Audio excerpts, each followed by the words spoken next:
네, 반갑습니다. 김초롱입니다. 우리 빌립보서 공부할 시간 됐는데요. 지난주에 우리 2장 17절 2장 17절 하다 말았어요. 그래서 2장 17절 한번 보겠습니다. 만일 너희의 믿음의 재물과 봉사 위에 내가 나를 관자로 드릴지라도 나는 기뻐하고 너희 무리와 함께 기뻐하리니. 그래서 바울이 이제 관제라는 말을 쓰고 있는 것은 자기가 이제 곧 죽을 것을 순교할 것을 예상하는 말이다, 그렇게 말씀드렸죠.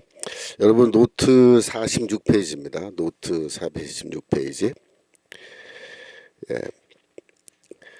노트 46페이지에 보시면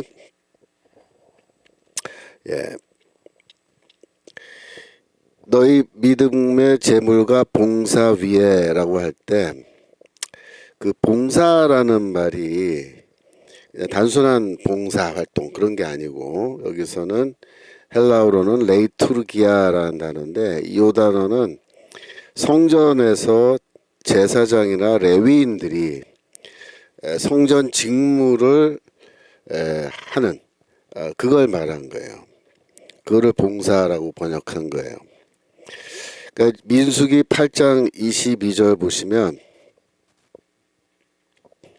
민수기 8장 22절 후에 레위인의 체막에 들어가서 아론과 그 아들들의 앞에서 봉사하니라. 그래서 봉사하다라고 돼 있잖아요. 이게 동사형인데 여기서는 마찬가지예요. 이것도 그 성전에서 제사장이나 레위인이 하나님을 섬기는, 즉 제사를 드릴 때 하나님을 섬기는 걸 말하는 거예요.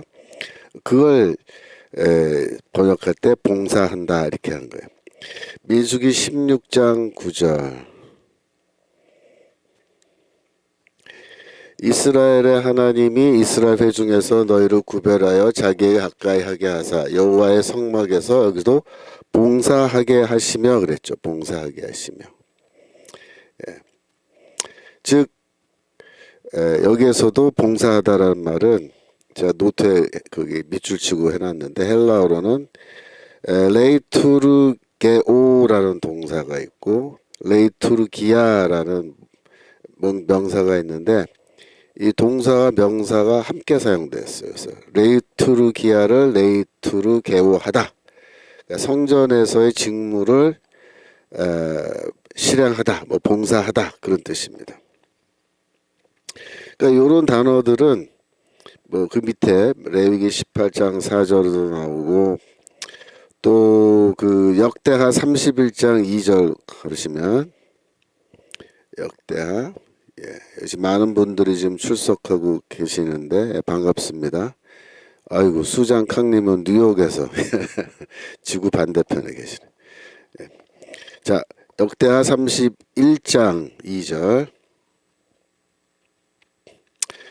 보시면, 거기에도 이제 히스기야가 제사장들과 레위 사람들의 반차를 정하고, 그 반차라는 말은 이제 어려운 말인데 이렇게 일종의 그룹핑을 했다는 거예요. 레위 사람들을 1그룹, 2그룹, 3그룹 뭐 이런 식으로 그룹핑을 하고, 각각 그 직임을 행하게 하되 곧 제사장들과 레위 사람들로 번제와 화목제를 드리며 여호와의 영문에서 섬기며 등등 할 때 직임이라고 여기 지금 번역되어 있는데, 그게 봉사로 번역된 바로 똑같은 단어예요. 레이투르기아. 그러니까 이 단어는 항상 제사장과 레위인들과 관련해서 사용되고 있다라는 걸 여러분이 지금 계속 관찰하고 계신 거예요. 근데 이 단어를 지금 바울이 빌립보 성도들에게 사용하고 있는 거예요. 너희들의 봉사, 너희들의 믿음의 재물, 재물이란 말도 제사용어잖아요. 근데 봉사라는 말도 이게 제사용어란 말이에요. 누가복음 1장 23절에 보시면 세례 요한의 아버지 이제 사가랴죠. 그 사가랴가 이제 시골에 있는 제사장이었단 말이에요. 그 위에 잠깐 올라가서 보시면 그 백성 21절 백성들이 사가랴를 기다리며 그의 성소 안에서 지체함을 기이 여기더니 그가 나와서 저에게 말을 못하니 백성들이 그 성소 안에서 이상을 본 줄 알았더라. 그가 형용으로 뜻을 표시하며 그냥 벙어리대로 있더니 그 직무의 날이 다 되매 집으로 돌아갔다. 그 직무라고 할 때 요 직무라는 단어가 또 레이투르기아라고 하는 바로 똑같은 단어예요. 빌립보서에서 바울이 너희의 믿음의 재물과 봉사 위에 할 때 봉사가 이게 바로 직무. 여기서도 이 사가랴는 제사장이거든요. 그러니까 반차를 쫓아서 이제 이 제비뽑기를 하는 거예요. 그러니까 어떻게 하는 거냐면은 이 중앙 예루살렘 성전에는 이제 제사장들이 물론 있죠. 하지만은 자기들끼리 다 해먹으면 이제 안 되니까 시골에 있는 이 제사장들도 이제 그룹핑을 해가지고 반차를 정해서 추첨을 해요. 그래갖고 거기에 뽑히면은 그 사람이 이제 시골에서 예루살렘으로 올라가서 자기가 정해진 날 시간에 그 봉사를 하는 거예요. 직무를 하는 거예요. 그때 이제 사가랴가 뽑힌 거죠. 그러니까 그 당시에 제사 시스템을 볼 것 같으면은 어떻게 되어 있냐면은 우리가 사두개인이라고 하면요, 사두개인은 제사장들로 주로 이제 구성되어 있다 그렇게 얘기하는데 그 중앙에 있는 예루살렘에 있는 제사장들이에요. 그 사람들은 쉽게 말하면 월급을 많이 받는 거예요. 월급도 세고 신분도 높아요. 그래서 그 사람들이 귀족으로 취급받는 거예요. 귀족으로. 그러면 그 당시에 모든 제사장은 다 귀족이었냐? 아니에요. 저 시골에 있는 이 사가랴, 세례 요한의 아버지 같은 사가랴는 중앙에서 월급도 안 줘요. 예. 지가 알아서 먹고 살아야 돼. 원래대로 하면은 율법에 어떻게 돼 있습니까? 그 제사장들은 일을 하지 않고 다 그 쉽게 말하면 재물, 그러니까 헌금, 예루살렘 성전에 재물과 헌금으로 들어온 그것들을 이제 나눠줘서 그걸로 먹고 살게 돼 있는데 예수가 태어나시던 그 당시에 그 유대교에서는 그런 율법을 제대로 잘 안 지켜요. 이 제사장들도. 그래서 저 중앙에 있는 제사장들은 뭐 그래도 좀 잘 먹고 잘 사는 호의호식하는 셈이고 지방에 있는 제사장들은 먹고 살기 위해서 뭐 하여튼 뭐 농사짓고 하여튼 다 알아서 먹고 살아야 돼요. 예. 그러니까 이제 이 사가랴는 그 저기 지방에 있는 가난한 그런 제사장이었던 거죠. 여하튼 그 바울은 이 레위인과 제사장들에게 사용하던 이 단어를 빌립보 성도들에게 사용한 거예요. 굉장히 특이한 현상이죠. 그 무슨 뜻일까요? 무슨 뜻일까요? 너희들은 제사장이다 그런 뜻입니다. 너희들은 제사장. 최소한 레위인이다 그렇게 된 거예요. 성전에서의 직무를 갖고 있는 자들이다. 그러니까 성전은 뭐예요? 새 성전이고 교회죠. 교회에서 빌립보 성도들은 다 이 제사장의 직무를 갖고 있다. 그렇게 이제 얘기를 하는 거예요. 고린도전서 9장 13절. 고전 9장 13절. 여기도 보시면은 이제 바울이 자기 자신을 성전에서 일하는 사람으로 그렇게 보고 있어요. 성전에 일을 하는 이들은 성전에서 나는 것을 먹으며 제단을 모시는 이들은 제단과 함께 나누는 것을 너희가 알지 못하느냐. 이게 율법서죠. 율법의 규정이죠.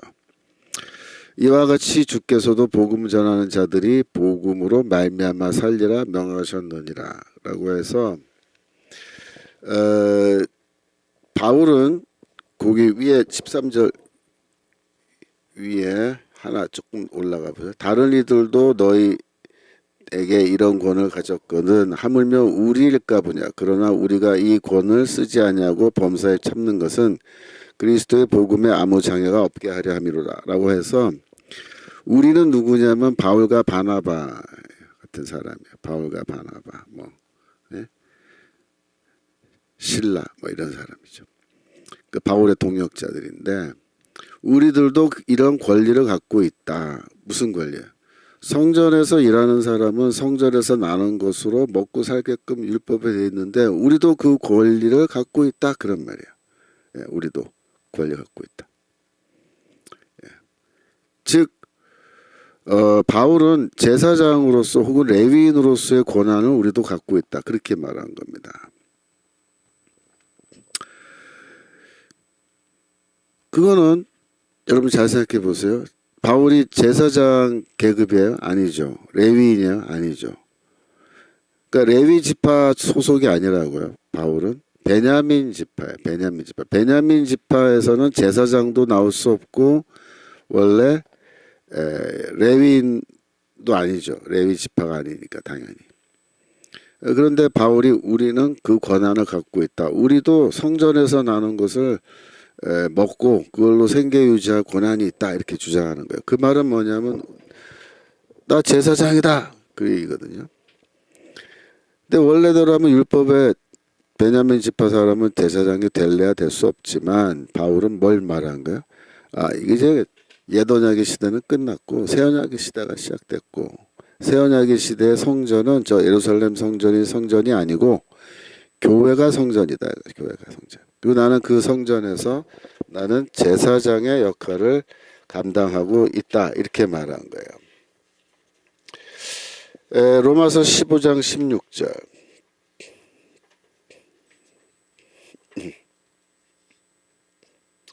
로마서 15장 16절. 이 은혜는 곧 나로 이방인을 위하여 그리스도의 예수의 일꾼이 되어라고 할 때 이게 그냥 평범한 단어가 아니고 레이투르고스라는 단어예요. 레이투르고스. 자 보세요.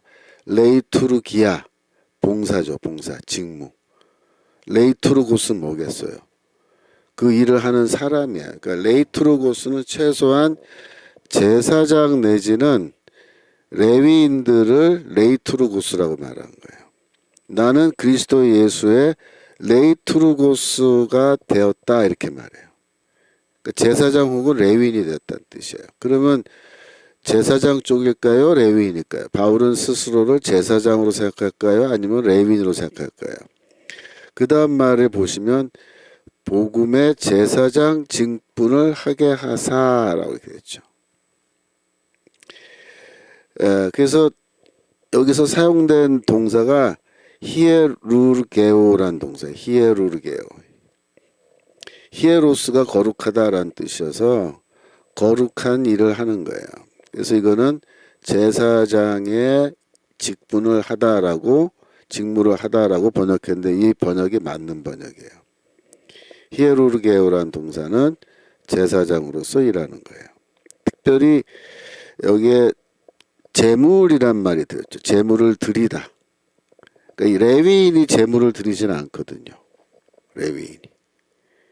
그러면 바울이 일꾼인데 레이투르고스는 레이투르고스인데 레위인으로 자기 자신을 보고 있느냐 아니면 제사장으로 보고 있느냐 둘 중 하나인데 제물을 드린다라고 말하니까 이거는 뭐예요? 레위인이 아니고 제사장이구나. 그러니까 제사장 직분을 한다. 히에루르게오라는 동사가 어떤 의미로 사용됐는지 아시겠죠? 예. 그러니까 바울은 스스로를 제사장으로 보고 있는 거예요. 자, 그러면 바울이 자기 자신을 제사장으로 보고 있는 것은 분명한데 여기서는 빌립보서에서는 뭐예요? 너희 믿음의 제물과 섬김이란 단어가 레이투르기아니까 제물이란 말도 수시아라는 단어인데 이게 제사용어고 섬김이란 단어도 이게 성전에서 사용하는 용어란 말이에요. 제사장 혹은 레위인이 성전에서 직무를 하는 그걸 말하는 거다 이거죠. 그러면 여기서 그러면 빌립보 성도들도 제물을 바치고 또 성전에서 하나님을 섬기는 그러한 제사장이라고 그렇게 바울이 가르치지 않았겠느냐. 그런 추론이 충분히 가능합니다. 가능해요. 제가 노트에서 자세하게 뭐서 설명하지 않았지만 제가 평소에 이 설명을 자주 했기 때문에 아시는 분들은 이미 아실 거예요. 하지만 제가 복습 차원에서 다시 한번 설명드리면, 원래 하나님은 아담을 창조할 때 제사장으로 창조하셨죠. 그거는 창세기 2장 15절에 나와요. 2장 15절. 잠깐 보시면, 창세기 2장 15절. 여호와 하나님이 그 사람을 이끌어 에덴 동산에 두사 그것을 다스리며 지키게 하시고. 그래서 여기서 다스리다라고 번역이 됐는데, 여기서는 히브리어로 아바드란 동사예요. 아바드.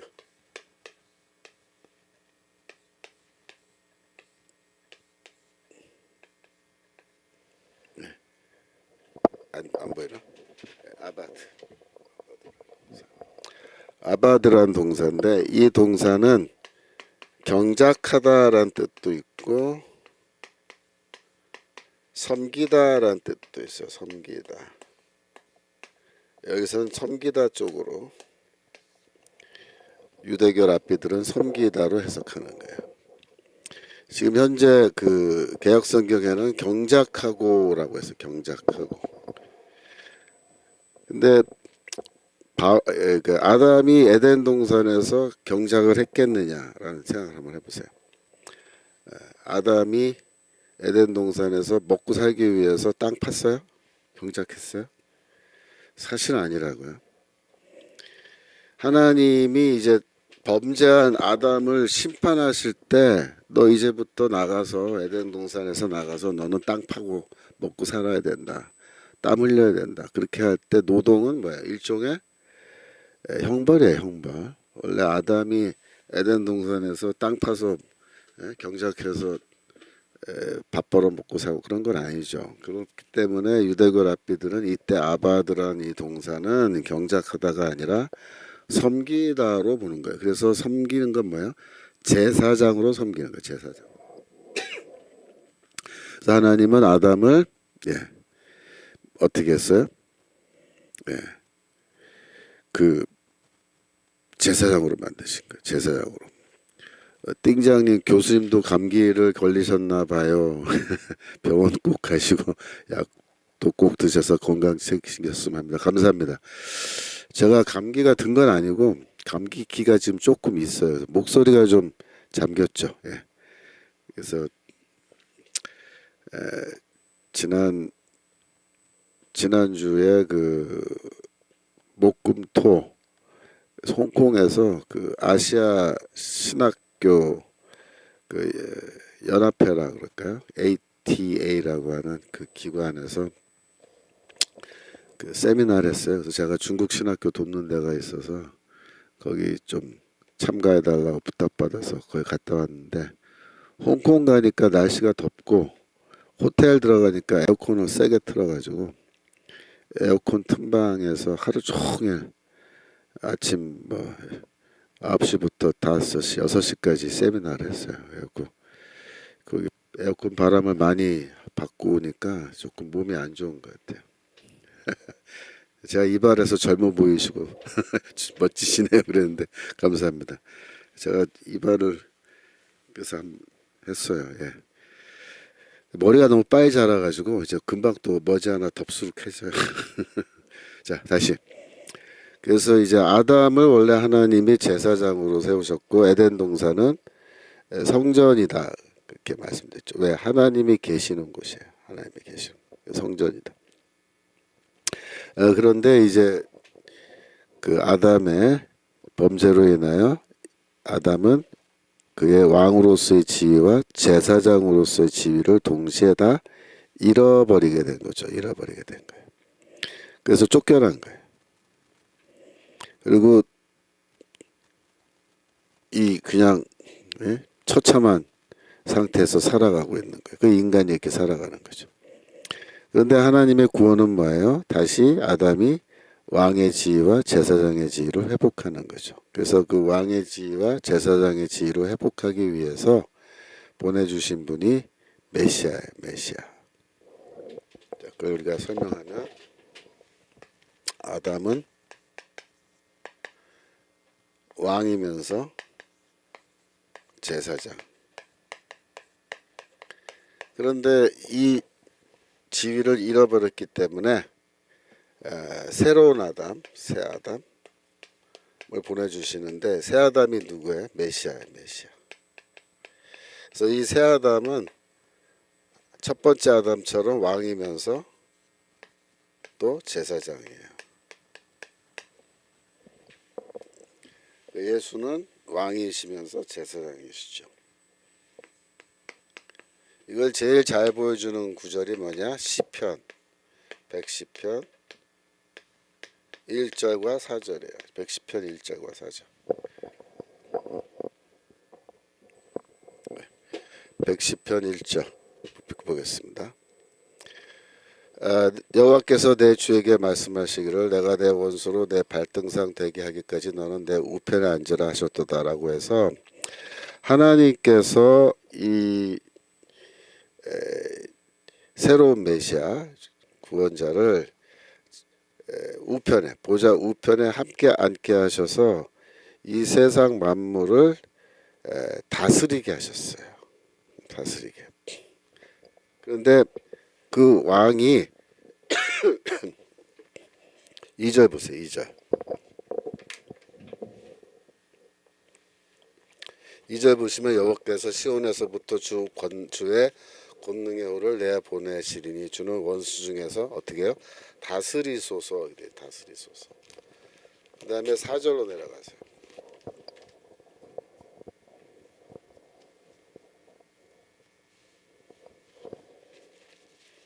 여호와는 맹세하고 변치 아니하시리라 이르시기를 너는 멜기세덱의 반차를 쫓아 영원한 제사장이라 하셨도다라고 해서 1절 2절에서는 분명하게 이 메시아가 주의 보좌 우편에 앉아 계시고 다스리시는 분이다, 왕이다라는 걸 말하는데, 4절에 가면은 멜기세덱의 반차를 따르는 영원한 제사장이라고 해서 이 메시아를 제사장으로, 왕이면서 제사장으로 그렇게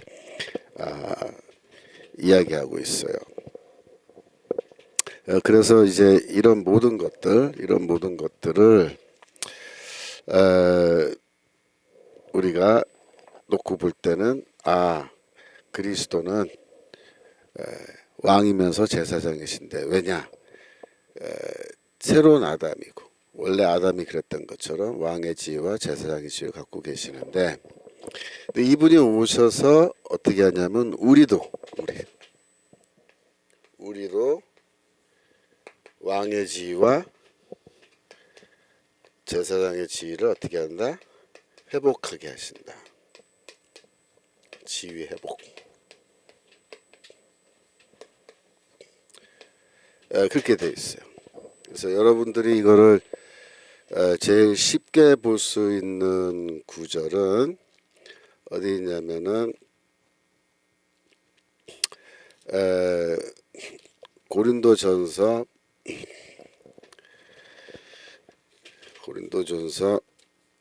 4장 8절 보시면, 너희가 이미 배부르며 이미 부유하며 우리 없이 왕노릇하였도다. 우리가 너희와 함께 왕노릇하기 위하여 참으로 너희의 왕노릇하기를 원하노라라고 해서 바울이 고린도 성도들을 향해서 너희가 정말로 왕이 되길 원한다. 그 말은 뭐예요? 왕의 지위를 회복하게 되기를 원한다. 그렇게 이제 얘기하는 거예요. 이것과 이제 비슷한 내용이 어디 나오냐면은 디모데 후서 2장 12절. 참으며 또한 함께 왕노릇할 것이요 우리가 주를 부인하면 주도 우리를 부인한다. 그래서 이 믿음을 갖고 끝까지 인내하면 미래에 우리가 왕의 지위를 회복하여 왕으로서 다스리게 된다. 그러니까 왕노릇한다는 말은 왕으로 다스린다라는 뜻이에요. 바실류오라는 헬라어 동사인데 왕으로 다스린다 그런 뜻이죠. 그 다음에 또 베드로전서 2장 9절, 베드로전서 2장 9절 보시면 너희는 택하신 족속이요 왕 같은 제사장들이요 거룩한 나라요 그의 소유된 백성이다 라고 할 때 너희는 왕 같은 제사장들이요 라는 뜻은 왕이면서 제사장이다 그런 뜻입니다. 왕이면서 제사장이다. 그러니까 왕의 직분과 제사장의 직분을 회복하는 그 얘기를 하는 거예요. 그 다음에 요한계시록 20장 요한계시록 20장 6절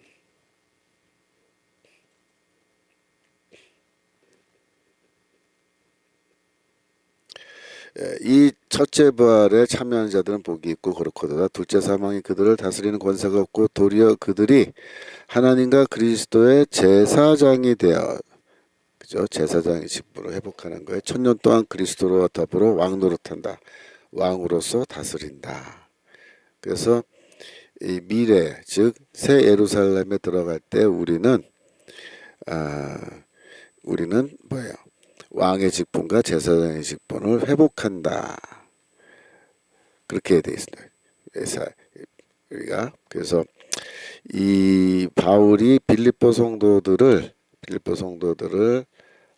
즉 그 제사장의 직무를 하는 자들로 제물도 바치고 제사장의 직무를 하는 걸로 이렇게 말을 할 때 이거는 다 무엇과 관련이 있어요? 바로 이러한 바울의 평소 가르침과 관련이 있어요. 평소에 바울은 뭐라 가르쳤어요? 너희는 그리스도를 통하여 아담이 잃어버렸던 왕의 직분과 제사장의 직분을 회복한다. 그러니까 바울은 벌써 자기는 제사장으로서 기능하고 있는 거예요. 교회 안에서. 그러면서 성도들도 너희들도 마찬가지로 교회 안에서 제사장의 직분을 행해야 된다. 그래서 너희는 하나님께 제물을 바치고 제사장과 레위인의 직무를 지금 너희가 하는 건데 그걸 봉사라는 말로 지금 한국말로 번역이 되어 있지만 그건 뭐야? 제사장의 직무를 표현하는 거예요. 제사장의 직무. 치읓 히읗 시읒님 교수님 메시아 아닌 메시아 같은 표현인가요? 여기 질문이 구체적으로 뭔지 제가 잘 모르겠어요. 그러니까는 메시아인가 아니면 메시아 같은 표현이냐 뭐가 그렇다는 거예요? 다시 한번 질문해 주세요. 그리고 이제 빌립보서 2장 17절에서 바울이 다름질이라는 말을 하고 있어요. 다름질. 그래서 빌립보서 2장 17절 너희 믿음의 재무가 섬김 위에 그죠? 섬김 위에 내가 전제로 드릴지라도 나는 기뻐하고 너희 무리와 함께 기뻐하리니 그죠? 다름질 16절에 다름질 나왔네. 16절. 그래서 이 다름질이란 것은 이 바울이 자신의 그 목회를 하나의 긴 장거리 이 마라톤과 같은 것에 이제 비유하는데 이 모든 다름질에는 장거리 경주에는 결승점이 있죠. 결승점. 그 결승점에 이제 들어가는 건데 바울은 그 결승점에 들어가는 것이 순교라고 보는 거예요. 순교. 자기가 순교함으로 자기의 다름질은 완성된다. 끝난다. 완료된다. 그런데 그것은 다름질이 순교니까 그래서 이 너희의 믿음의 재무가 섬김 위에 내가 나 자신을 전제 즉 포도주를 바치는 그 제사를 말하는 거예요. 그 포도주는 피를 나타낸 거죠. 피를 뿌리는 거죠. 그래서 내가 이 관제로 전제로 나의 생명을 바친다 할지라도 나는 너희 무리와 함께 기뻐하고 또 기뻐하겠다 그렇게 얘기해요. 기뻐하겠다. 그러니까 내가 죽는 거를 나는 기뻐한다. 그렇게 얘기해. 기뻐. 내가 순교하면은 나는 너무 기쁘겠다. 아, 기쁘겠다. 그래서 이거는 바울이 자기의 죽음을 바라보는 관점을 보여주신 거예요. 나는 정말 순교하면 너무 기쁘겠다. 이렇게 얘기해. 사실 초대교회의 성도들이 남겨놓은 그 글들을 우리가 갖고 있거든요. 초대교회 메시아로 적나요? 메시아로 적나요? 메시아로 적는 게 맞는 것 같아요. 메시아. 똑같은 그 표현인데 메시아라고 자꾸 저도 이렇게 자꾸 쓰기도 하는데 메시아로 바꿔주세요. 메시아로 썼다면 메시아, 메시아로 돼 있네.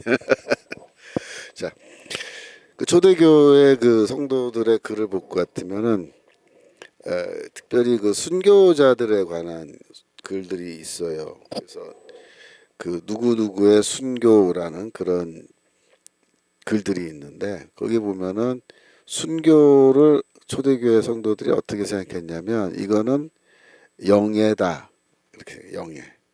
그러니까 내가 만약에 순교할 수 있다면 그것은 나에게 주어진 크나큰 영광이다. 영예다. 그렇게 보는 거예요. 그래서 이 아무나 순교하는 게 아니다. 이렇게 아무나. 그러니까 메시아가 정확하군요. 왜냐하면 메시아, 뭐 이렇게 이렇게 발음을 해요. 메시아. 그러니까 발음에 가 조금 들어가는 건데 메시아. 그러니까 메시아가 맞습니다. 그래서 순교는 아무나 하는 게 아니라 하나님이 선택하시고 축복해 주시는 그런 사람만 순교하는 거기 때문에 순교는 크나큰 영광이고 영예라고 생각하는데 이 바울에게서 그런 태도가 그런 관점이 유래했을 수도 있어요. 바울은 뭐라고 생각해요? 너무나 기쁘겠다. 내가 순교만 할 수 있다면 그렇게. 그러니까 바울은 주를 위해 사는 것도 맞는 말인데 바울은 주를 위해 죽기 원해요. 죽기 원해. 그래서 사실 주를 위해 죽는 것이야말로 너무나 큰 영광이다. 이렇게 보는 거죠. 제가 예전에 그 LA에서 한때 젊었을 때 목회 좀 한 적이 있어요. 담임 목회를 한 3년 반 했는데 그때 저희 교회에서 이제 예배 시간에 옆에 사람과 인사할 때 어떻게 제가 인사하자가 이렇게 제안했냐면 그 이제 성경을 읽어보니까 특별히 빌립보서를 읽어보니까 주를 위해 죽는 게 이게 너무나 바울의 뭐랄까 소원 그런 거예요. 그래서 주를 위해 죽읍시다. 주를 위해 죽읍시다. 이렇게 인사를 하면 어떻겠느냐 그랬더니 성도님들이 그 너무 주일날 아침에 예배드리는데 죽자는 얘기는 너무 좀 어둡다 심하다 그러면서 싫어하시더라고요. 그래서 그러면 예수를 위해 삽시다. 죽지 말고 삽시다. 그렇게 하는 건 어떠냐. 그건 좋대요. 그래서 우리가 아침에 주일날 예배 시간에 옆에 사람과 인사할 때 주를 위해 삽시다. 그렇게 이제 인사하기로 하고 그렇게 인사를 나눴는데 원래 제 처음의 의도는 주를 위해 삽시다가 아니고 주를 위해 죽읍시다 였는데 이런 구절 때문에 나는 기뻐하고 너희 무리와 함께 기뻐하겠다. 18절입니다. 빌립보서 2장 18절 이와 같이 너희도 기뻐하고 나와 함께 기뻐하라. 무슨 말이에요? 내가 혹시 처형당해서 죽었다고 할지라도 죽었다 할지라도 그 소식을 너희가 듣게 되면 내가 감옥에서 처형당해 죽었다. 그 소식을 너희가 듣게 하면 너희는 어떻게 하라? 아이고 그러면서 슬퍼하는 게 아니라 야 바울이 드디어 순교했단다. 소원 성취했네? 그러면서 기뻐하라. 기뻐하라. 나와 함께 기뻐하라. 그러니까 바울이 어떻게 보면 참 목회자로서 뭐랄까 그러니까 선견 지명도 있고 미래를 바라본 눈도 있죠. 그죠? 왜? 바울은 사실 순교했거든요. 감옥에서.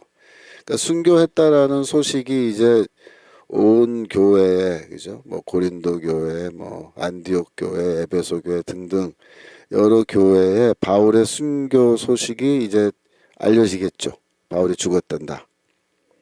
로마 교회가 제일 먼저 알 것이고 로마에서 순교했으니까.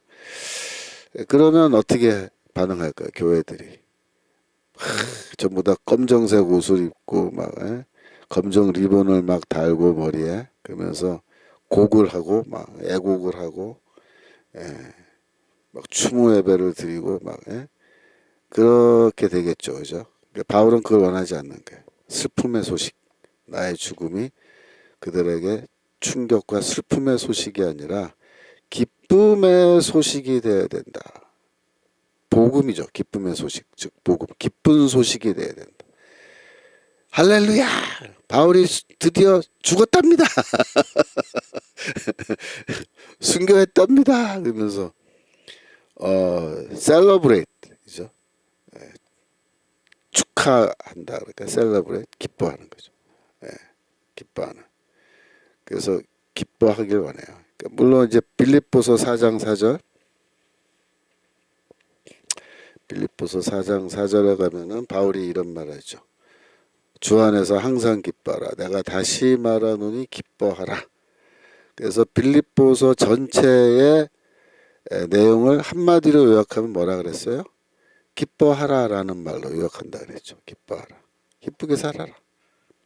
근데 이 기뻐하라라는 그 명령이 4장 4절에 편지 말미죠. 거기에 물론 나옵니다만 2장 17절 18절에서 바울이 사실 기뻐하라는 명령을 하고 있어요. 앞당겨서 하고 있어요. 근데 그때 기뻐하라는 그 말은 무엇과 연결되어 있냐면 자기의 죽음과 연결되어 있어요. 자기의 죽음. 2장 17절 다시 한번 보시죠. 2장 17절 18절. 자기의 죽음을 예언하면서 내가 나를 관자로 들일지라도 나는 기뻐하고 너의 무리와 함께 기뻐하리. 죽으면서 그러니까 만약에 이제 교수형이라고 우리 현대 처형법은 교수형이니까 교수형으로 만약에 죽는다 그러면 아 기쁘다 그러면서 형장에 올라가는 거예요. 형장에. 그러니까 목이 잘려서 죽었다 그러거든요. 목이 잘려서. 그러니까 이번에 그 로마에 제가 그 성지답사를 갔는데 거기에 바울 그 처형 장소로 추정되는 곳에 바울 처형 기념교회가 있습니다. 바울 처형 기념교회. 그래서 거기 이제 교회를 세워놓고 그 안에 들어가니까 바울이 처형된 곳이라고 여기가 돼 있는데 뭐 그 말이 뭐 맞을 수도 있고 틀릴 수도 있겠죠. 그 자리가 정말 바울의 처형 장소인지 아닌지. 근데 하여튼 거기서 바울이 목이 잘려서 그러니까는 단두라 그럴까요? 목이 잘리는 방식으로 칼로 목을 쳐서 죽이는 그런 방식으로 이제 처형당해 죽었고 뭐 그 처형당했을 때 뭐 어떤 일이 벌어졌다 뭐 그래서 뭐 거기 전설 같은 게 있어요. 근데 그런 거는 저는 잘 안 믿어요. 근데 하여튼 바울이 순교한 건 사실이거든요. 교회 역사에 다 나오니까. 근데 이제 바울이 그 처형 장소에 올라가서 이제 목이 베어지는 그 순간까지도 바울은 어떤 태도? 싱글싱글 웃으면서 기뻐하면서 야 드디어 내가 죽네.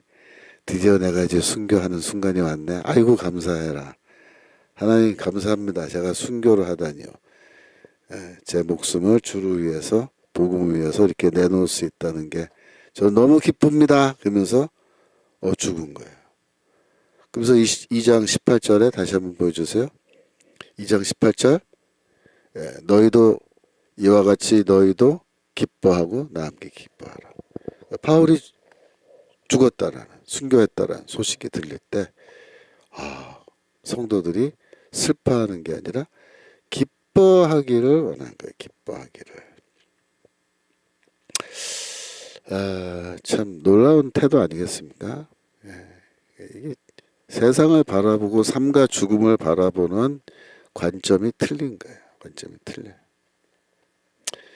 그러니까 여러분들 어떻게 생각해요? 여러분들 우리 다 죽죠. 죽는데 어떤 죽음을 죽을 것이냐 할 때 바울은 나는 순교하기 원한다. 그러니까 순교. 그리스도를 위해서 복음을 위해서 순교하기 원한다. 여러분들은 어떻게 죽기 원하세요? 대부분의 사람들은 편안한 죽음을 원하죠. 잠자리에 누워서 잠을 자다가 이렇게 편안하게 죽는 거. 그 축복된 죽음이다. 그렇게 생각하고 뭐 기도할 때 하나님 저 죽을 때 그 병에 걸려서 죽지도 말게 하시고 교통사고로 죽지도 말게 하시고 그죠? 잠자리에 누워서 편안하게 자다가 가게 해주세요. 이렇게 기도하시잖아요. 저희 부모님도 다 연로하신데 사실 저도 마음속에 뭐 기왕에 돌아가실 때 이렇게 편안하게 돌아가시면 좋겠다고 생각을 해요. 근데 바울은 자기 자신의 죽음을 바라볼 때 어떻게 생각하냐면 편안한 죽음을 원하지 않아요.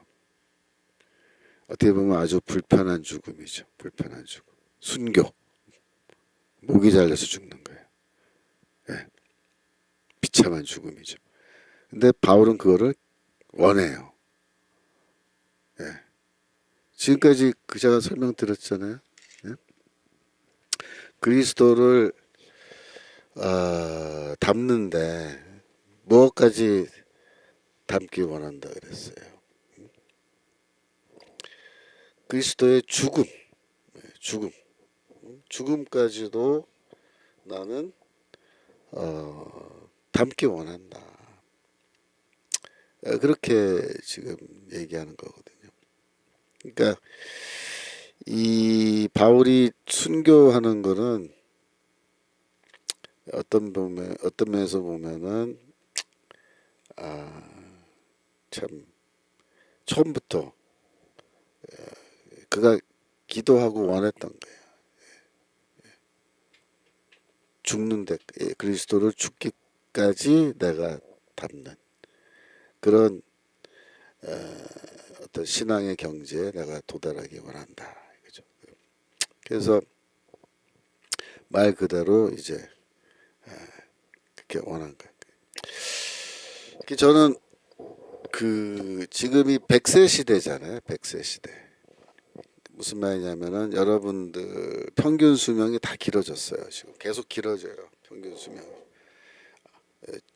지금은 평균 수명이 80 넘어갔어요. 벌써 90 가까이 돼가고 제가 이제 노년기에 도달할 때는 평균 수명이 100세가 된대요. 100세. 그러니까 제 동창들을 만나면 애들이 뭘 걱정하냐면 노년에 뭐 하고 어떻게 지낼지를 다들 걱정을 많이 해요. 다들 이제 은퇴했거든요.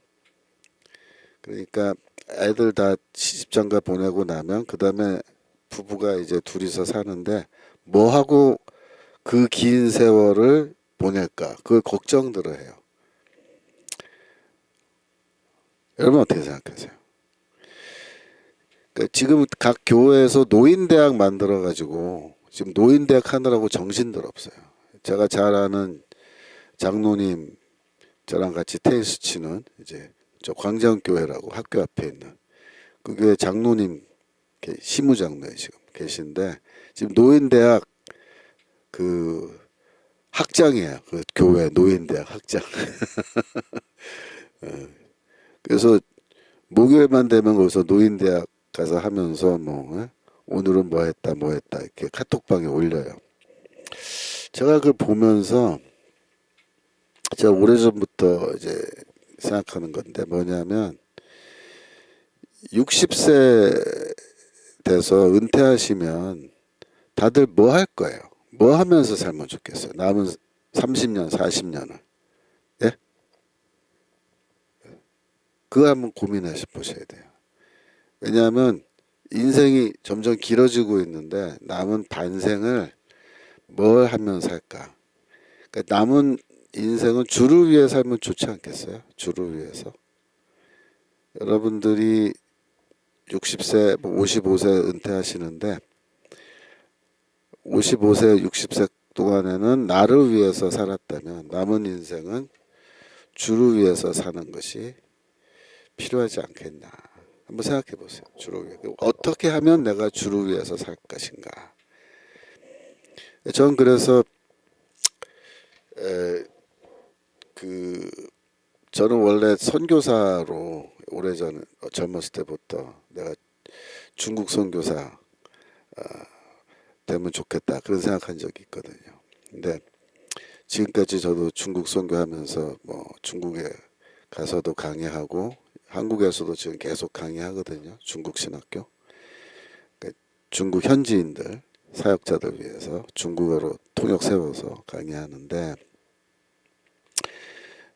그래서 은퇴한 다음에 여러분들이 뭐 연금도 있고 뭐 이래서 생활에 어떤 큰 뭐 압박도 없고 그러신 분들은 은퇴연금 받으면서 뭐 하시겠어요? 맨날 뭐 등산 다녀요? 어디? 전국 방방곡곡 산 등산? 그다 미친 짓이에요. 그 주를 위해서 살아요. 주를 위해서. 어떻게? 자, 예를 들어서 나는 남은 인생은 뭐 선교지 한 군데 정하셔서 선교지에 가서 그곳에 있는 선교사님들 선교 사역 도우면서 난 남은 인생 보내겠다. 그래도 돼요. 그래서 1년에 뭐 12달 다 가서 거기 가서 지내셔도 좋고 그것이 너무 힘들면 뭐 6개월은 여기서 살고 6개월은 가서 선지에 가서 선교사님들 돕는다든지 그죠? 그 선교사님들 하시는 사역 많단 말이에요. 뭐 베트남 이런 데 가서 선교 가시는 분들 보면 거기 고아원도 갖고 계신 분도 계시고 학교 병원 다 있다고요. 근데 가서 이제 도와주는 거예요. 또 전도하는 거 다 도와드리고 얼마든지 전국 전 세계에 한국 선교사 없는 데 없습니다. 다양한 사역들 하고 있어요. 가서 도우실 수 있고 국내에도 하실 수 있는 게 많아요. 예. 여기 뭐 가까이 병원 여기 지금 제가 스튜디오 와 있는데 여기 각 근처에 여기 원자력 병원 이런 데 가면요 거기 환자들 많거든요. 거기 원목 없어요. 가서 이제 사역하시는 목사님도 계시거든요. 주일날 가서 예배드리는 목사님 계셔요. 그런 분들 돕고 거기 환자들 돕고 또 여기 양로병원 전국적으로 얼마나 많습니까? 양로병원에 가서 봉사하는 거 이런 거 전도하는 거 지금 여기 광화문에서 순교 그죠? 맞아요. 광화문에서 순교하는 것도 순교예요. 저희도 목사님이 항상 죽을 각오 되어 있나 물어보시죠, 그죠? 순교 가고 있어야 된다. 이것도 순교를 우리가 각오하고 할 수 있어요. 맞습니다. 죽으면 죽으리라라고 하는 거예요. 그래서 이 남은 인생은 주를 위해서 내가 무엇을 할 것인가를 여러분 잘 생각하시고 여러분이 갖고 계신 이 은사, 달란트죠. 은사. 나는 어떤 은사 갖고 있나. 나는 어떤 부르심이 있는지 그걸 잘 보시고 여러분이 남은 인생을 주를 위해서 할 수 있는 일을 찾으셔야 돼요. 찾으셔야 돼요. 열심히. 찾으시고 그걸 찾으시면은 그걸 하시다가 그 일을 하다가 죽으면 뭐예요? 그게 순교예요. 다른 게 순교 아니에요. 꼭 뭐 바울처럼 목이 잘라져서 죽어야 순교입니까? 아니에요. 주의 일을 하다가 그 현장에서 죽으면 그게 다 순교예요. 목사는 예를 들어서 뭐 설교단에서 설교하다 죽어도 순교고 신방 가다가 죽어도 순교고 그죠? 저 같은 사람은 강의하다 죽어도 순교고 강의 준비하다 죽어도 순교예요. 전 그렇게 생각해요. 제가 이제 여기서 강의하다가 더 나이 먹으면 이제 더 이상 저더러 강의하라고 뭐 요청하지 않겠죠. 언젠가는. 그러면 저는 남은 인생 어떻게 하겠어요? 가서 뭐 어디 들어 누워서 낮잠 자다 죽어요? 그게 아니고 저도 어디든지 선교 현장이건 어디건 가서 선교하다가 죽으면 그게 순교예요. 순교. 내가 주의 일을 하다가 죽으면 기쁘죠. 왜? 영광이죠. 그 병들어서 어디 병상에 누워서 병하고 싸우다가 죽어도 죽는 건데, 그죠? 건강한 몸으로 선교지에서 선교하다 죽으면 더 영광이죠. 안 그렇습니까? 예. 60대 굉장히 젊어요. 맞아요. 60대 청춘이죠. 70도 젊어요. 80까지는 쌩쌩할 겁니다, 여러분. 저도 그렇고. 90 정도 되면 조금 이제 체력이 떨어져서 걷기가 좀 힘들어지고, 그죠? 뭐 일하기가 좀 힘들어질 수 있겠지만, 그래도 이를 악물고 하면 다 할 수 있어요. 그러다가 죽으면 죽는 거예요. 어차피 죽는 거잖아요. 인생. 그렇게 생각하죠. 자, 그래서 바울이 한 말, 2장 18절. 짧은 말이죠. 다시 한번 보죠. 이와 같이 너희도 기뻐하고 나와 함께 기뻐하라. 어떻게 되면 내가 순교했다는 소식 들으면 기뻐해라. 그죠? 네. 손자 키우는 거는 뭐 손자도 믿음으로 잘 키우고 그죠? 그것도 뭐 중요하죠. 엄마들이 제대로 잘 못하니 못 키울 것 같으면 할머니 할아버지가 믿음으로 잘 키워주는 것도 중요하겠죠. 수장캉님 청교도 신학 방송 듣고 오늘은 테니스 치며 보냈습니다. 펜실바니아에 있는 사랑의 집의 노숙자 위한 봉사입니다. 아이고 수장강님 훌륭하십니다. 그 노숙자 사랑의 집. 뭐 여러분들이 그 열정, 패션과 탤런트, 은사를 잘 파악하시고 거기에 하나님의 부르심이 있어요. 가서 일을 해보시면 알아요. 자기가 어떤 은사, 어떤 열정이 있는지 잘 모르겠으면요. 가서 해보시면 알아요. 제가 알려드릴게요. 그 일을 해봤는데 내가 그 일을 하면서 기쁘다, 즐겁다. 그러면 그게 하나님의 부르심일 가능성이 크고 두 번째로 나는 기쁘고 즐거운데 열매가 없으면 안 돼요. 그런 여러분이 서 계실 자리가 아니에요. 근데 내가 기쁘고 즐거운데 일을 해보니까 열매도 있더라. 영적인 열매죠. 열매도 있더라. 그러면 그 일이 여러분의 부르심이 맞아요. 대체로. 그래서 그 일을 평생 죽을 때까지 하시면 좋아요. 자, 그래서 3장 1절 빌립보서 3장 1절에도 보면은 정말로 나의 형제들아 주 안에서 기뻐하라. 너에게 같은 말 쓰는 것이 내게는 수고로움이었고 너에게는 안전하니라 하면서 기뻐하란 말 또 나와요. 그러니까 2장에도 두 번 나왔고 3장 앞에도 또 나오고 4장 4절에 또 나오죠. 그죠? 계속해서 기뻐하라 기뻐하라. 바울은 그렇게 얘기합니다. 죽음을 앞서 놓고도 기뻐하며 사는 게 기독교인들이 인생을 살아가는 특징이에요. 제가 오늘 아침에도 지하철을 이게 타고 여기 이제 오는데요. 지하철에 타서 저도 뭐 할 일이 없으니까 사람들 이렇게 쳐다봐요.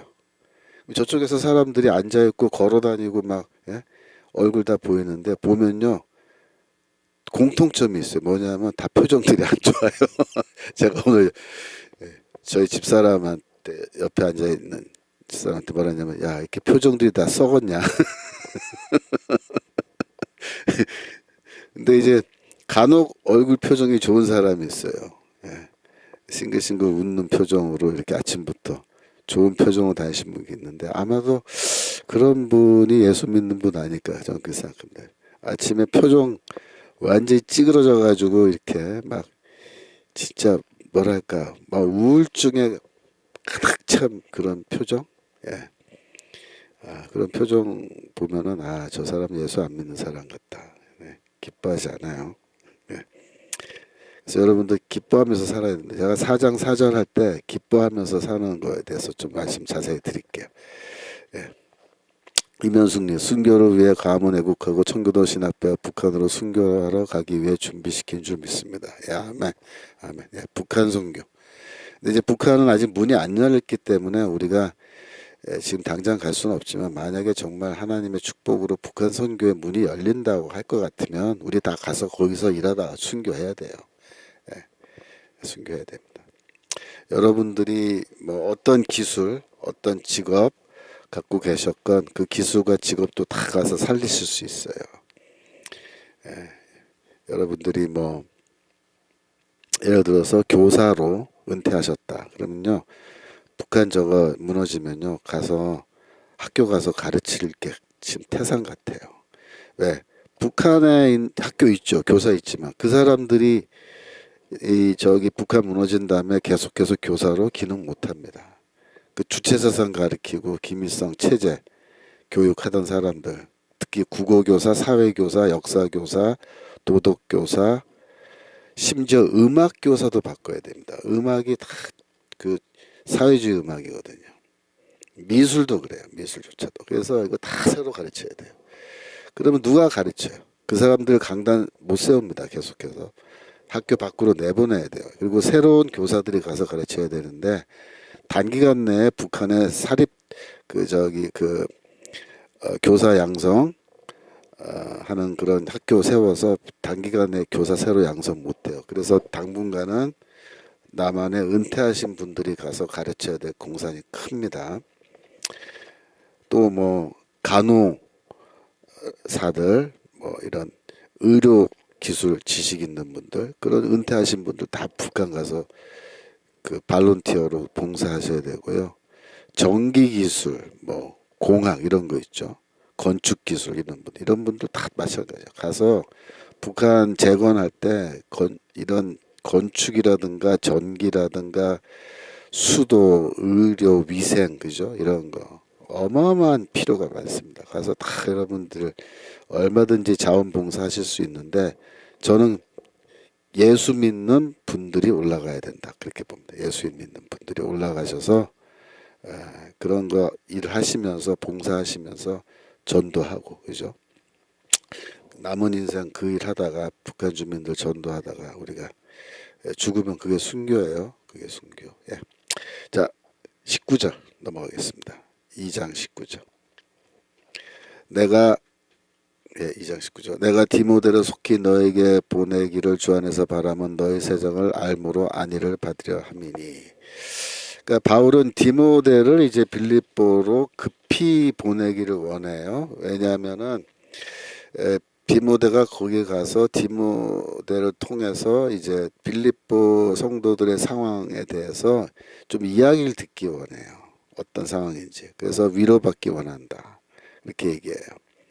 그러니까 이 빌립보 교회가 위기 상황인데 디모데를 보내서 물론 이 편지도 보내지만 에바브로디도 편에 디모데도 보내서 빌립보 교회를 좀 권면도 하고 바울의 생각을 더 자세하게 설명도 해주고 그 다음에 디모데가 돌아올 때 좋은 소식 빌립보 교회에 대한 좋은 소식을 또 나한테 전해줘서 내가 위로받기 원하는데 주 안에서 바람은 이렇게 말이죠. 그 주 안에서 소망한다라는 거예요.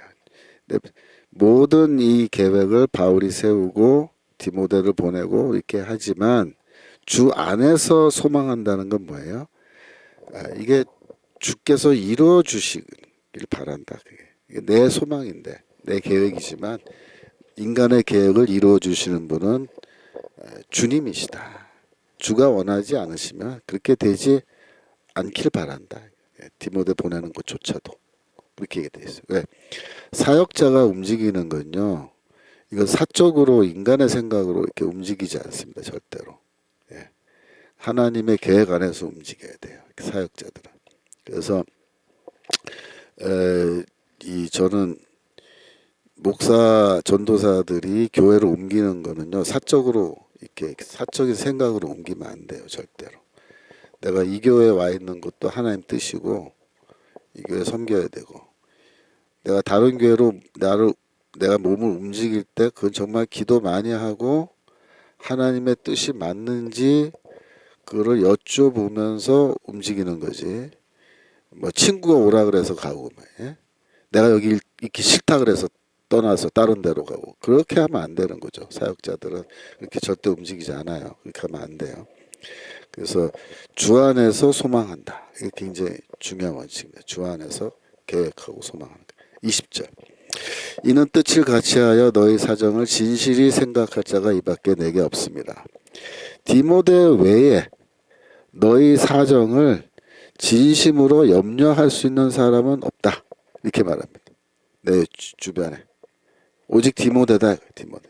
너희 교회 상황을 진심으로 생각해 줄 사람은 디모데 하나밖에 없다. 여기에 디모데에 대한 바울의 평가가 잘 나타나 있습니다. 특별히 뜻을 같이 하여라는 말은 한 마음으로 이런 뜻이 한 마음으로 나와 한 마음으로 너희의 사정을 염려하고 생각하는 사람은 디모데 한 명밖에 없다. 이렇게. 디모데는요 바울이 평소에 어떻게 생각하냐면 자기의 자녀다. 이렇게 내가 바울이 디모데를 낳았다 이렇게 말해. 그래서 뭐 아들이다 이런 말이에요. 아들, 영적 아들이다. 또 어떨 때 형제라고 부르기도 해요. 또 그리스도의 종이다, 하나님의 종이다, 혹은 동역자다. 뭐 이렇게 여러 가지 다양한 호칭으로 보내지만 디모데전서 1장 2절,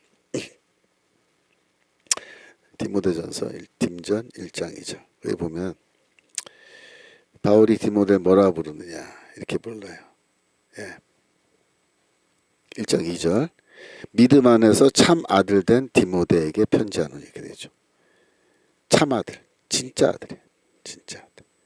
믿음 안에서 내가 낳은 아들이다. 이렇게 말해요. 동역자지만 이제 주니어 코워커라 그랬죠. 주니어 코워커는 선생과 제자 관계 정도 되는데 여기서는 그걸 넘어서서 아버지와 아들 관계입니다. 디모데와 바울 관계는. 고린도전서 16장 10절. 고린도전서 16장 10절. 디모데가 이르거든 너희는 조심하여 저로 두려움이 없이 너희 가운데 있게 하라. 이는 저도 나와 같이 주의 일을 힘쓰는 자임이라. 디모데도 주의 일을 하는 자다. 그러니까 디모데를 바울 수준으로 이제 격상시켜 주는 거예요. 격상시켜 주. 그러니까 바울이 디모데를 동역자로 더 나아가서는 아들로 생각하면서 그를 키운 겁니다. 키워. 그래서 바울의 후계자는 누구예요? 디모데예요. 디모데. 성경에 왜 디모데 전서, 디모데 후서가 있겠어요? 디모데가 후계자예요. 그럼 디도서 뭐냐? 디도도 물론 후계자입니다. 근데 어떤 의미에서 후계자인지 두 사람의 역할이 틀려요. 디도는 이방인들을 위한 사역자로 바울이 키우는 사람이에요. 내가 죽으면 이방인을 향해서 복음 전하는 건 네가 계속해서 맡아서 해라. 이게 디도예요. 그 디모데는 뭐냐? 유대인들을 위한 사역자예요. 그래서 디모데는 특별히 할례를 행했어요. 사도행전 16장 1, 2절 그 구간에 보면은 바울이 디모데를 할례를 주는 장면에 나오죠. 보겠습니다. 16장 1절. 디모데라는 제자가 있으니 그 모친은 유대 여자여 부친은 헬라인이야. 그래서 엄마는 유대인인데 아버지는 이방인인 거예요. 그러면 이런 형태의 결혼 관계에서 태어난 아들인 디모데는 유대인으로 취급받을까요? 유대교 사회에서 못 받아요. 아버지가 헬라인이기 때문에 이거는 그 당시에 그 유대 사회에서 이방인과 결혼하는 거 그건 배교로 봤어요. 그러니까 디모데 엄마는 배교자로 취급당하는 거예요. 절대로 디모데가 회당에서 유대인으로 행세할 수가 없습니다. 여러분 그걸 이해하셔야 돼요. 그 당시 유대교가 그래요. 엄격합니다. 그래서 2절 디모데는 루스드라와 이고니온에 있는 형제들에게 즉 기독교 성도들 사이에서는 칭찬받는 사람이에요. 바울이 그를 데리고 떠나고자 했어요. 즉 바울이 디모데를 이 동역자로 데리고 가기 원해요. 복음의 사역자로 만들기 원하는데 그 지경에 있는 유대인들을 인하여 그를 데려다가 할례를 행하니 이는 그 사람들이 그의 부친은 헬라인인 줄 다 알미라. 즉 디모데 아버지가 이방인이라는 것을 그 일대 유대인들이 다 알고 있기 때문에 그래서 바울이 디모데에게 할례를 행한 거예요. 만약에 디모데가 헬라인들에게 전도하고 사역하는 그런 사역자로 키우기를 원했다면 바울이 그를 이방인을 위한 사역자로, 그러면 할례 행할 필요가 없어요. 디도처럼 그냥 할례 안 받고 그냥 하면 돼요. 그런데 문제는 뭐예요? 바울이 디모데는 유대인을 위한 사역자로 키우기 원하는 거예요. 그러면 어떻게 해야 돼요? 할례 줘야 돼요. 그래서 디모데의 할례는 그런 프랙티컬한 아주 실제적인 이유 때문에 준 겁니다. 디모데가 구원받는데 할례가 필요해서 그런 거 아니에요. 오해하시면 안 돼요, 절대. 갈라디아서 이런 데서 절대로 그 할례 받을 필요 없다. 예? 믿음으로 충분히 아브라함의 후손 될 수 있다. 이렇게 가르치는 바울이, 그죠? 그런 바울이 왜 디모데에게 할례 행했겠어요? 그거는 이 사람을 유대인을 위한 사역자로 키우기 원했기 때문입니다. 그래서 디모데 후서에 보면요, 바울이 이제 이 디모데에게 마지막 거의 유언입니다. 유언장 같은 거야 이게. 왜? 빨리 오면은 내가 처형당해 죽기 전에 만날 수 있지만 만약에 늦게 오면, 조금이라도 늦게 오면 나를 살아서 만날 수 없다 이거야. 만날 수 없다. 그러니까 혹시 그런 경우를 생각해서 미리 편지로 자기의 마지막 유언을 써놓고 죽은 거예요. 바울이. 디모데후서 2장 3절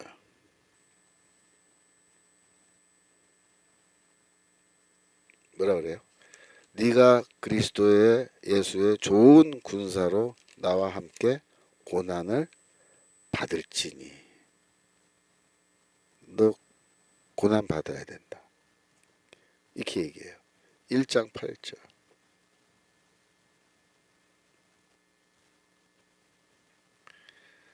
그러므로 내가 우리 주의 증거와 또는 주를 위하여 갇힌 자 된 나를 부끄러워하지 말고 오직 하나님의 능력을 쫓아 복음과 함께 뭐하라? 고난을 받으라. 고난 받으라. 고난 받으라. 즉 매맞으라는 거예요. 매맞으라. 바울이 디모데를 향해서 마지막으로 부탁하는 거는 뭐냐면, 야, 너 나 죽은 다음에 내가 하던 일 다 물려받고 해야 되는데 그거 고난 받는 거야. 회당에서 매 맞는 게 포함되어 있거든요. 그러니까 매 맞는, 네, 매 맞아야 돼. 매 안 맞으려 그러면 이 일 못한다. 매 맞아야 된다. 고난 받아야 된다. 고난을 받아들여라. 그죠? 이렇게 얘기하죠. 21절. 빌립보서 2장 21절. 이 디모데에 대한 얘기를 계속합니다. 저희가 다 자기 일을 구하고 그리스도 예수의 일을 구하지 아니하되 그들이 다, 그래서 모든 사람들이 그렇게 돼 있어요. 모든 사람이 누구냐? 아마도 바울 주변에 있는 바울의 측근들, 동역자들일 거예요. 그들이 다 자기 일을 구해요. 바울의 동역자들, 바울 주변에 있는 일꾼들, 교회의 일꾼들, 복음의 일꾼들이죠. 그들이 다 뭐야? 자기의 일을 구해. 자기의 일. 그 말은 뭐야? 자기의 이익을 구한다는 거예요. 자기의 이익. 예수의 일을 구하지 아니하되. 예수의 일은 뭐겠어요? 에? 복음의 사역이죠. 자기에게 손해되는 일이고 복음의 사역인데 그런 일은 구하지 않는다. 충격적인 거죠. 충격적인.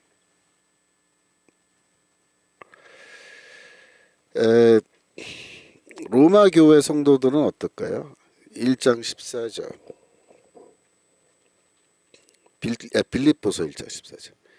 빌립보서는 이제 로마에서 썼으니까 로마 교회 사람들 얘기가 나오는데, 형제 중 다수가 나의 매임을 인하여 주 안에서 신뢰함으로 겁없이 하나님의 말씀을 더욱 담대히 말하게 되었느니라. 그러니까 로마 교회 성도들은 담대하게 복음을 전하니까 예수의 일을 하는 거죠. 그죠?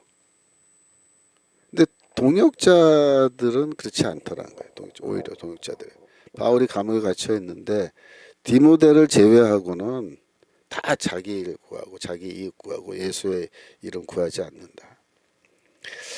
그러니까 디모데는 뭐다? 동역자 중에서 군계 일학이다. 디모데후서 4장 10절. 이 디모데후서 4장 10절에 보면은 바울이 그 동역자들에 대한 실망, 이 노골적으로 여기 표현되어 있어요. 대만은 이 세상을 사랑하여.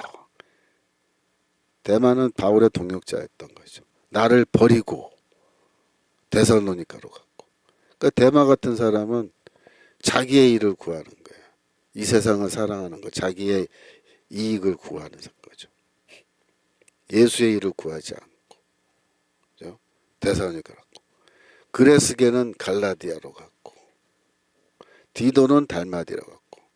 그러니까 그레스게가 갈라디아 간 거는 대마처럼 그렇게 간 거냐? 그 잘 모르겠어요. 좀 애매해요. 디도는 달마디아 가다. 디도는 이제 디도서를 보면은 디도는 바울이 신뢰하는 동역자니까 디도는 뭐 달마디아에 간 거는 주의 일을 하러 간 거로 볼 수 있을 것 같고요. 근데 대만은 안 그래. 대만은 이 세상을 사랑하여 나를 버리고 이렇게 말하니까 이 실망을 표현한 거죠. 그죠? 그러니까 그 당시에 바울이 로마 감옥에 갇혔을 때 이런 대마와 같은 그런 동역자들도 있었던 것 같아요. 근데 디모데는 아니다 이거예요. 22절, 2장 22절.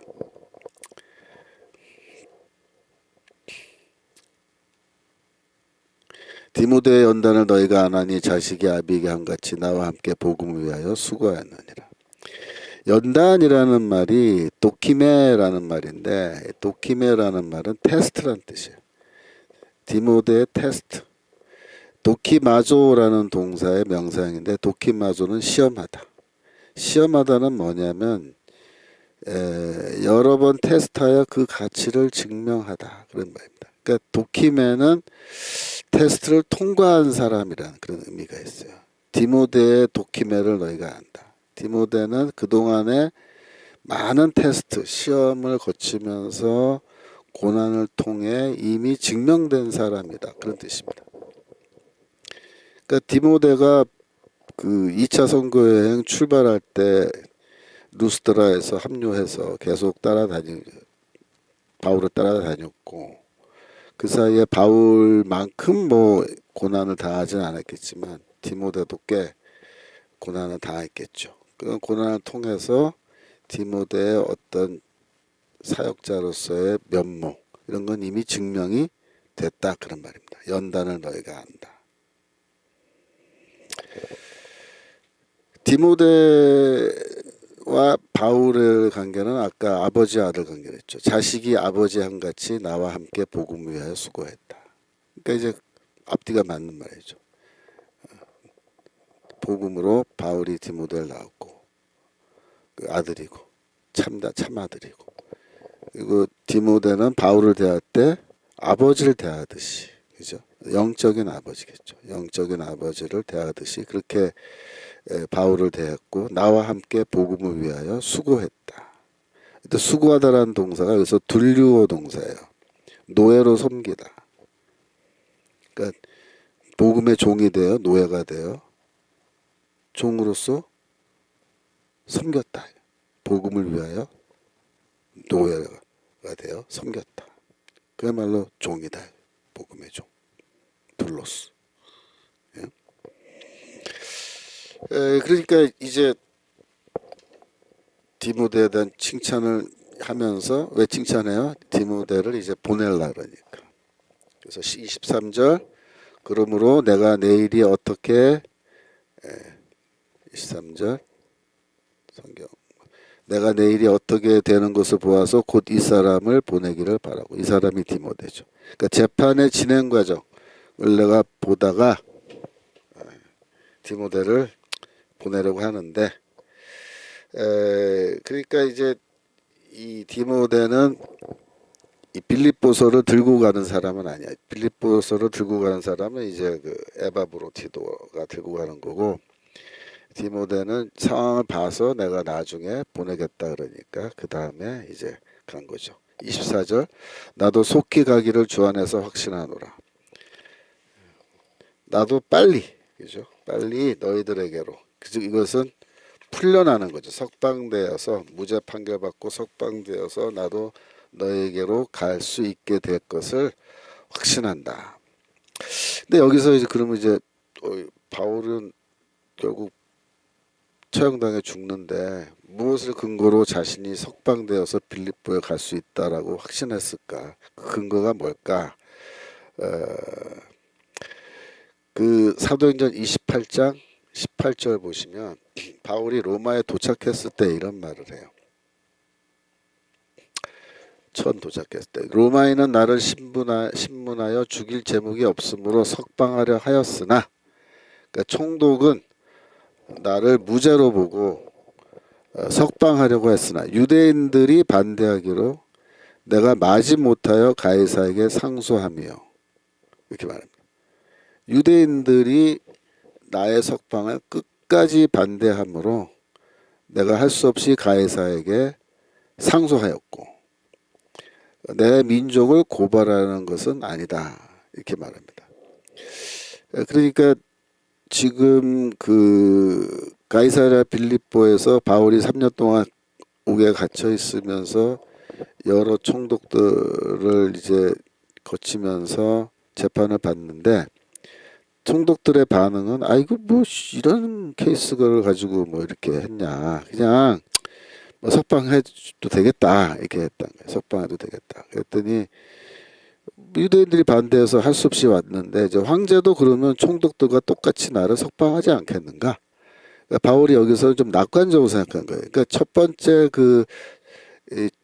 로마에 도착할 때는 바울은 상당히 낙관적으로 재판을 바라보는 거죠. 이제 뭐 충분히 이렇게 풀려날 수 있을 거라고 생각한 거죠. 근데 이제 나중에 점점 시간이 지날수록 재판이 바울에게 불리하게, 그죠?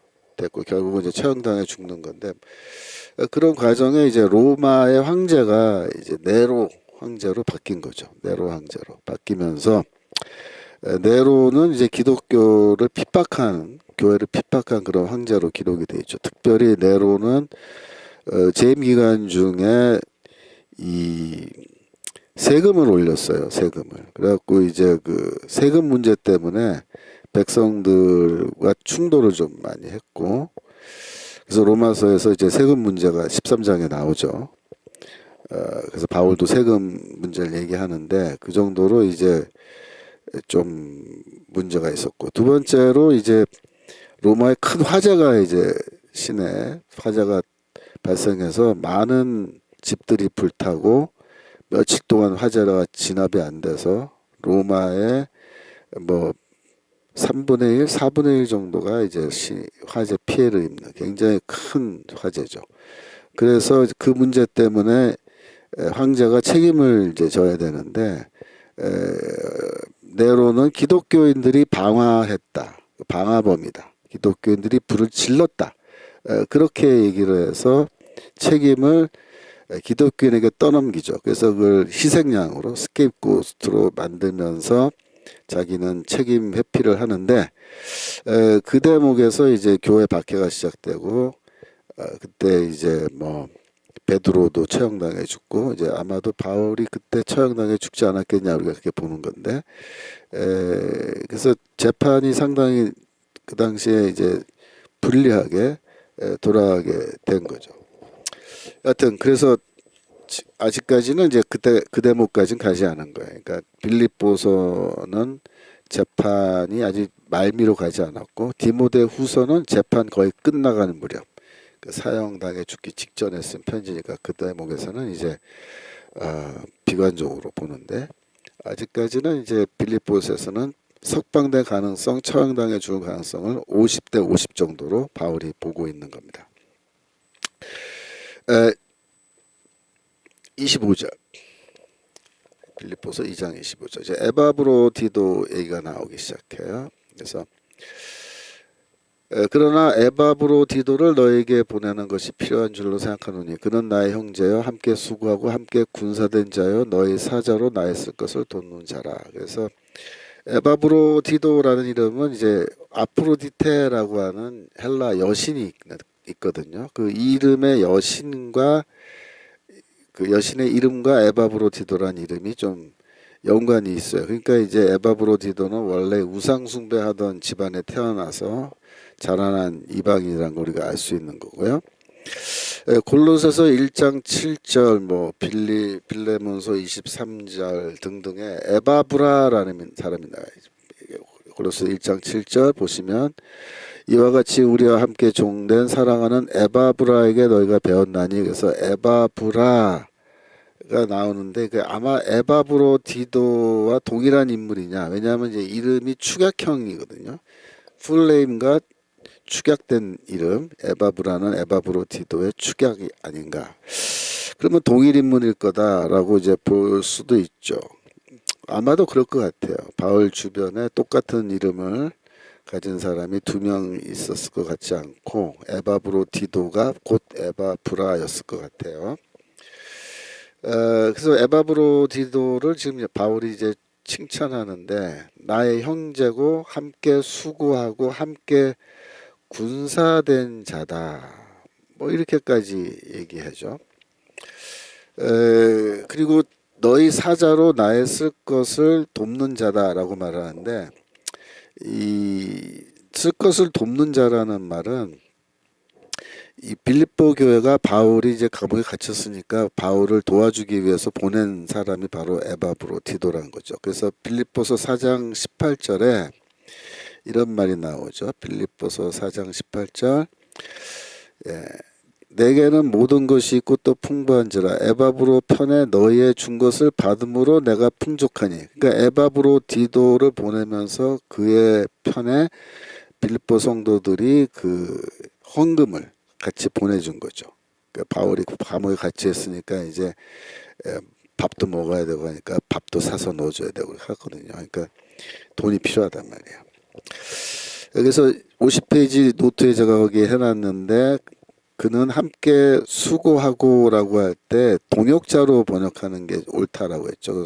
그게 수고하고란 말이 순에루고스란 말인 건데, 순에루고스는 함께 일하는 사람이라는 게 동역자고, 그는 형제고 나의 동역자고 그런 말이에요. 함께 군사된 자다. 그것은 스트라티오테스라는 말이 군인이란 뜻이거든요. 스트라티오테스가 군인인데 그 앞에 스위스를 붙였어요. 스위스는 스위스 스트라티오테스 그러면 동료 군인입니다. fellow soldier. 그래서 우리말로 함께 군사된 자라고 번역했는데, 동료 군인이다 이렇게 번역하면 더 좋아요. 동료 군인. 에바브로디도는 나의 형제고 나의 동역자고 뭐예요? 나의 동료 군인이다. 그럼 바울도 뭐야? 바울도 군인이에요. 바울도 솔저, 십자군이죠. 십자군 군병. 그래서 빌립보라는 도시는 퇴역한 군인들이, 로마 군인들이 많이 살고 있었다 그랬잖아요. 그래서 그 사람들이 또 이 빌립보 교회에도 지금 들어와 있을 거고, 그래서 군사 메타포를 많이 쓴다 그랬죠. 그래서 1장 17절, 27절 일심으로 서서 협력하는 것과 1장 30절 싸움 등등이 다 군사 용어죠. 그러니까 이제 군사 용어로 계속 써왔으니까 에바브로디도는 나의 동료 군인이다 이렇게 말하면 빌립보 성도들은 그게 가슴에 확 와닿겠죠. 어쩌면 에바브로디도가 이제 군 출신일 수도 있지 않을까. 뭐 그건 잘 모르죠. 너희 사자로 나의 쓸 것을 돕는 자라 이렇게 말 때, 사자란 말이 아포스톨로스라는 단어인데, 이 아포스톨로스는 주로 사도로 번역한 단어입니다. 그런데 이 경우에는 사도로 번역하지 않고 사자라고 이렇게 번역을 했어요. 왜냐하면은 사도는 아포스톨로스는 똑같은 단어지만 주님께서 파송하고 주님께서 선택하신 사람이면은 그러면 사도라고 번역을 해요. 바울은 사도죠. 아포스톨로스 사도인데, 에바브로디도는 이 경우에 사도라고 번역 안 하고 사자라고 이렇게 번역해요. 왜냐하면은 빌립보 교회가 그를 선택하고 파송했기 때문에 이 경우에는 사도라고 번역하지 않아요. 사도는 한번 선택받으면 죽을 때까지 사도예요. 근데 이 사자는 그의 임무 기간이 평생에 걸쳐 있는 게 아니에요. 에바브로디도는 지금 다시 그 빌립보교로 돌아가면 더 이상 사자가 아니죠. 한시적인 사명을 위해서 파송된 사람이기 때문에 사자라고 그렇게 번역합니다. 고린도후서 8장 23절에서도 수장캉님 영적인 아버지 청교도 신학원 교수님들입니다. 아이고 뭐 그렇게까지 말씀해 주셔서 너무 감사합니다. 제가 뭐 여러분들에게 영적인 아버지 역할을까지 제가 할 수 있는지 잘 모르겠지만 하여튼 뭐 너무나 좋게 봐주셔서 감사합니다. 예. 8장 13절 고린도 후서입니다. 고린도 후서 8장 23절 더 내려가시면 거기 보시면 아포스톨로스란 말이 거기도 나와요. 디도로 말하면 나의 동무여 너희를 위한 나의 동역자 너희 우리 형제들로 말하면 여러 교회의 사자들이요. 사자들이란 말이 아포스톨로스의 복수형 아포스톨로이인데 이 경우에도 사도들이요라고 번역 안 하고 사자들이라고 번역합니다. 왜냐하면 여기에서 이 아포스톨로스가 사용된 경우는 주님이 선택하고 주님이 파송한 게 아니라 교회에서 여러 교회에서 선택해서 파송한 심부름꾼들이기 때문에 그래. 심부름꾼. 그래서 특별히 예루살렘 교회의 가난한 성도들을 위한 모금, 헌금을 모으는 이 사역을 위해서 파송한 일꾼들이기 때문에 이 경우에는 아포스톨로스를 그냥 사자라고 이렇게 얘기한 겁니다. 여기에서 나의 쓸 것을 돕는 자다라고 할 때 또 레이투르고스란 단어가 사용됐어요. 아까 레이투르기아는 봉사라고 해서 이때는 그 뭡니까 성전에서의 봉사를 말한다 그랬잖아요. 여기서 레이투르고스 나의 쓸 것을 돕는 자는 여기에서는 물론 이제 성전에서 돕는 자로 볼 수도 있지만 여기에서는 이제 바울의 어떤 필요를 돕는 봉사자로 그렇게 했기 때문에 이거 제사와 관련되지 않는 경우니까 이 경우에는 그냥 돕는 자라고 이렇게 얘기했습니다. 바울이 왜 돕는 자가 필요하느냐? 그거는 이제 그 당시 감옥이 오늘날의 감옥과 틀렸기 때문이죠. 그 당시 감옥은 굉장히 열악한 환경이죠. 오늘날의 감옥은 호텔 정도죠. 거의 호텔 수준이죠. 그 당시 감옥은 죄수들을 처벌하는 곳이라기보다는 처형하는 곳이라고 말할 정도로 굉장히 환경이 안 좋았습니다. 그래서 그 당시 감옥은 바닥이 흙바닥에 침대 같은 거 없고 흙바닥에 바로 누워 자야 되는데 습기가 올라오고 겨울엔 춥겠죠. 화장실도 없고 그 다음에 식사는 주지 않아요. 기본적으로 줄 의무가 없어요. 그래서 빵 한 덩어리 물 한 잔 정도 주면은 다행인데 그거 먹고서는 사람이 오랫동안 거기서 살아남기가 어렵죠. 그래서 대부분의 이 죄수들은 감옥에서 영양실조로 다 죽었어요. 그리고 간수가 그 주지 않아도 그 법적으로 뭐 책임도 없어요. 책임지지도 않아요. 그러니까 그 정도로 굉장히 열악한 환경이기 때문에 에바브로디도 같은 사람이 와서 도와주지 않으면 어렵습니다. 오늘은 일단 거기까지 하고 26절부터 다음 주에 연결해서 하겠습니다. 여러분 이미 빌립보서 3장 노트가 웹사이트에 올라가 있죠. 여러분 다 프린트 하셔서 다음 주에 그걸 갖고 수업하겠습니다. 제가 기도하고 마치겠습니다. 하나님 아버지, 저희가 인생을 살아가면서 어떤 모습으로 죽을지 머릿속에 그려봅니다. 바울처럼 우리도 주를 위해서 복음을 위해서 일하다가 순교하는 죽음, 그런 죽음을 놓고 기도하고 준비할 수 있도록 도와주옵소서. 편안한 죽음도 물론 좋지만 그러나 주를 위해서 주의 일을 하다가 순교할 수 있다면 더욱더 큰 영광이고 기뻐할 일이라고 저희도 생각하게 하시고 그러한 죽음을 향하여 나갈 수 있도록 주여 도와주옵소서. 감사드리며 예수 그리스도 이름으로 기도합니다. 아멘.